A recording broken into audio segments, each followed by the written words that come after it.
রাস্তার মধ্যে এত বড় বস্তা একটা নিয়ে দাঁড়ায় আছে, এটার কেউ না, আমার বান্ধবী। ভাই এটার মধ্যে যেই কাপড় চোপড় আছে এগুলো জাস্ট লাস্টে দিবে সে। তার ভালো দিক বলো, খারাপ দিক বলো, ইচ্ছা বলো, যাই বলো, শুধু কেনাকাটা, জামা কেনাকাটা। তো যাই হোক, যে রাজধানী মার্কেটে ওর সাথে দেখা করলাম। দেখা করার পরে এই গাঠি দেখে তো আমি অবাক। ওই গাঠি নিয়ে চলে গেল হচ্ছে গিয়া রাজধানী মার্কেট। ওইখানে গিয়া দুইটা অনলাইন থেকে কিনছিল, জাস্ট এক্সচেঞ্জ করলো। যেহেতু অনলাইনেও কিনছে, এটা অফলাইনেও দোকান ছিল, যেহেতু বাসার কাছে, তাই গিয়েই এক্সচেঞ্জ করে ফেললো। তো তারপরে গায়ে চলে গেল। ও আচ্ছা, তার আগে বলি, দুইটা এক্সচেঞ্জ করে এই দুইটা নিয়ে নিছে। তো হচ্ছে গিয়ে তারপরে যাবে দর্জি দোকানে, বাকি যে 18টা জামা আছে ওই জামাগুলো নিয়ে। তোমরা ভাবতেছো কোথাও ঘুরতে গেছে এত বড় ব্যাগ নেন না, গাইছে এটা ভিতরে মাত্র 7 দিনের জামা কাপড় যেগুলো সে বানাইছে। তার একটাই, তার দর্জিওয়ালার সাথে কি মারামারিটা করে একটু শুনো। দিবেন আপনি নিজেই মাপেন।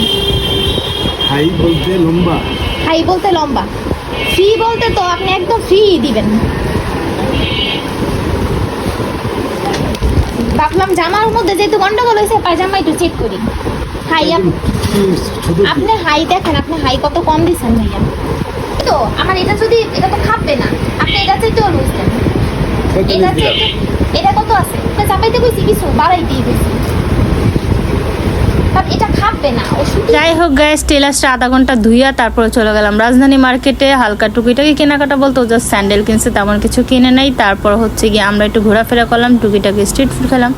তারপর আমাদের তো মোটামুটি একটু খিদা লাগছে, তো ওইখান থেকে আমরা চলে গেলাম টিকাটুলিতেই ছিলাম, টিকাটুলিতে আসি এখনও। তারপর ওইখান থেকে একটা 10 ইঞ্চির একটা পিৎজা নিয়ে নিলাম। সো গাইস, পিৎজাটা খেতে খুব বাজে ছিল, খুবই বাজে ছিল, আর কখনো খাবো না টিকাটুলিতে পিৎজা, লাইভ পিৎজা বিশেষ করে।